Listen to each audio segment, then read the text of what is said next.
Ողջույն սիրելիներս, այսօր կխոսենք այծեղջյուրների մասին։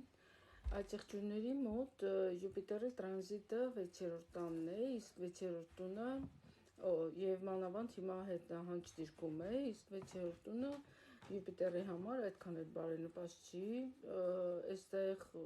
գումարների հետ կապված խնդիրներ կարող են լինել, առողջականի հետ կապված խնդիրներ կարող են լինել։ Այս հետնահանջ ընթացքը դեռևս կշարունակվի մինչև մարտի 11-ը, քիչ է մնացել, հետո շուռ կգա դեպի իր հիմնական ընթացքը ընդունելուն, բայց միևնույն է, մինչև հունիսի 1-ը կմնա երկվորյակի մեջ։ Մինչև հունիսի 1, սիրելի այծեղջյուրներ, դուք դեռևս պետք է հետևեք ձեր առողջությանը, գումարային վիճակին եւ մարդկանց հետ հարաբերություններին, որովհետեւ 6-րդ տունը անբարենպաստ լինելու դեպքում բերում է հակառակորդներ։ Ուրեմն, քանի որ Յուպիտերը մարդու հաջողությունն է մատնանշում եւ Յուպիտերը առանց այդ այծեղջյուրին այդքան էլ բարեկամ մոլորակ չի համարվում, հետևեք այս խորհուրդներին, որպեսզի շատ ավելի բարդ իրավիճակի առաջ չկանգնեք։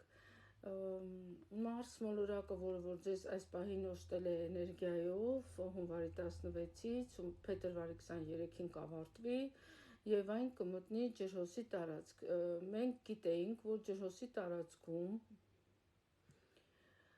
տեղի ունեցավ խավարում փետրվարի 17-ին, իսկ այդ խավարումը տեղի ունեցավ երկրորդ տանը, երկրորդ տունը մեր ռեսուրսների տարածքն է, ինքը մատնանշում է մեր առողջությունը, հիմնականում անվանում ունի Դոմ Մարակի, իսկ այդ անվանումը մատնանշում է բոլորային հիվանդությունները եւ այն պատճառները, որոնց արդյունքում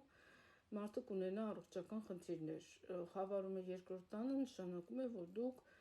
առավել եւս ուշադիր պետք է լինեք ձեր ոչ միայն առողջության, այլև ռեսուրսներին, այլև ընտանեկան հարաբերություններին, որովհետեւ երկրորդ տունը մարդու հաշիվներն են, դրամապանակն է եւ ընտանիքի անդամներն են։ Ռախուն այստեղ կգտնվի մինչև դեկտեմբերի 6-ը։ Ինքը իրականում գումար էր ավելացնում եւ դեռ կավելացնի այդ գումարը մինչև դեկտեմբերի 6, ուղղակի խավարման ընթացքի մասին է խոսքը, որ կարող են նմանատիպ խնդիրներ լինել։ Այս պահին այսքանը, մնացածը հաջորդ տեսանյութում ձեզ հետ է Սոնա Հակոբյան Աստղաբանում։ Շնորհակալություն, բաժանորդագրվեք, որ նորություններին ծանոթ լինեք։